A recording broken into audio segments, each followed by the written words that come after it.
In the world of politics, statements, requests, and responses are often loaded with symbolic meanings that can influence public opinion, shape policy discussions, and alter international relations.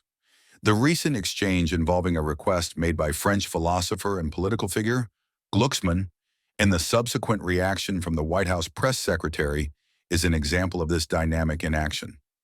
The request, which Glucksmann later clarified was symbolic, appears to have been intended not as a literal demand, but rather as a gesture or a statement of intent.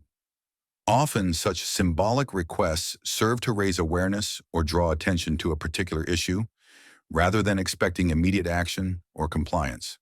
Glucksmann, known for his advocacy on various global issues, may have sought to use the request as a way to highlight a political or moral point, to challenge the status quo, or to engage in dialogue that could lead to broader conversations about governance, power, or ethics.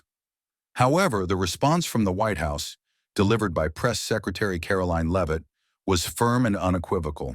Absolutely not. There is now a member of the European Parliament from France who does not think the U.S. represents the values of the Statue of Liberty anymore. They want the Statue of Liberty back. So is President Trump going to send the Statue of Liberty back to France? Absolutely not.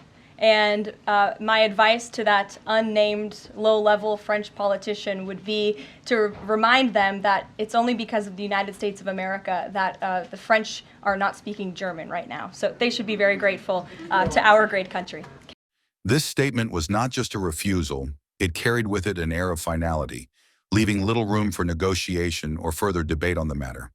The choice of word, absolutely not, suggests a strong, resolute stance from the U.S. administration, signaling that whatever the nature of Glucksmann's request, it would not be entertained, even if it was symbolic in nature. Leavitt's response is significant, as it reveals the White House's approach to political gestures and symbolic requests from foreign figures.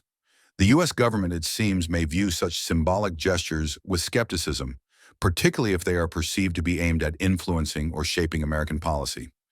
In an era where political optics and messaging are more important than ever, the White House's blunt dismissal of the request could be seen as an attempt to assert American sovereignty and independence from external influences, regardless of the nature of the request itself. Furthermore, the fact that Glucksmann confirmed his request was symbolic opens up a deeper conversation about the role of symbolism in political discourse. Symbolic acts, whether in the form of requests, protests, or speeches, often hold more weight than their literal meaning. They serve as powerful tools for expressing dissatisfaction, making statements about political principles, or invoking larger conversations about international relations. The refusal to engage with a symbolic request, as evidenced by Leavitt's response, may indicate a desire to avoid giving undue prominence to political gestures that could be perceived as performative or inconsequential by the White House. In conclusion, the exchange between Glucksmann's symbolic request and the White House's firm refusal provides a lens through which we can examine the complex relationship between symbolic political acts and formal government responses. While Glucksmann's request may have been an attempt to spark discussion or provoke thought, the White House's reaction underscores the delicate balance that governments must strike in responding to external political gestures, especially when those gestures are not grounded in concrete policy demands, but rather in symbolic meaning. The dynamics at play in this exchange reflect the broader challenges that political leaders face in navigating the intersection of symbolism, international relations, and the practicalities of governance.